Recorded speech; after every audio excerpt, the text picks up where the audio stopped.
Okay, so today we're going to review for the Math 1430 final, which is going to be on Monday, December 7th, 7:30 a.m. sharp.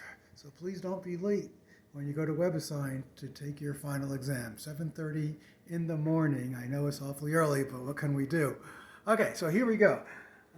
Evaluate this definite integral. So here's what I would do.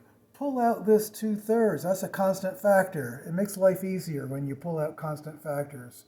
So now we're looking at 2/3 times the definite integral of 1 over x dx. Don't forget that 1. The x is on the bottom. 1 is on the top when you remove that 2. Okay, so now isn't the integral of 1 over x dx just the natural log of x? Hopefully you remember that. So this is going to be, so I'm going to evaluate this integral as the natural log of x. And then we're going to evaluate that integral from 1 to 2. So once you do the integral, then you do the evaluation. Okay, so now this is going to equal 2/3. And if you want, you can pull out the 2/3 and just evaluate this. Or you can just go 2/3 ln of 2 minus 2/3 ln of 1. Okay, so I'm going to pull out the 2/3. And I'm going to write ln, and when I input the 2 first, what's the absolute value of 2? Just 2, minus, always subtract, and then you input the lower, and we're going to get the natural log, and the absolute value of 1 is 1. The natural log of 1 is 0, so that's something to remember. The natural log of 1 is 0. So my final answer is 2/3 times the natural log of 2. Okay.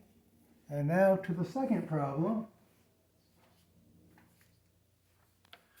Okay, for the second problem, I'm ready to take the derivative right now. This is an inside part, an outside part, so the derivative is going to require the chain rule because this is a composition of functions.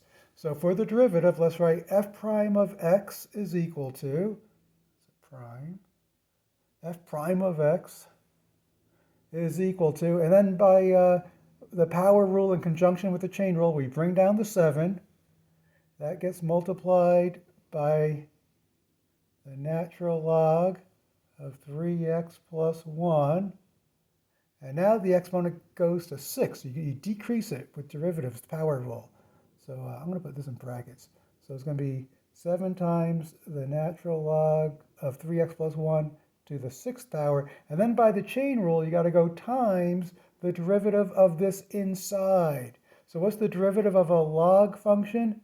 It's going to be 1 over the argument times the derivative of the argument. What's the derivative of 3x plus 1? It's just 3.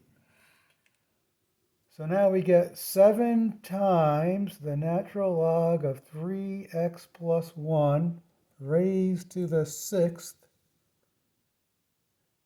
times the 3, and then just write over 3x plus 1.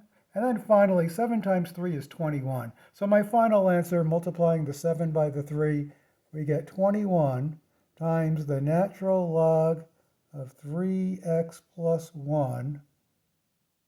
And this whole thing is to the 6th. Don't forget those brackets. That's a 6 all over 3x plus 1. Let me just check something here real fast. That's a comma, by the way, right there. So just review both problems. My brother will stand back. Just make sure that looks good. Okay, so that's it for today. Bye-bye.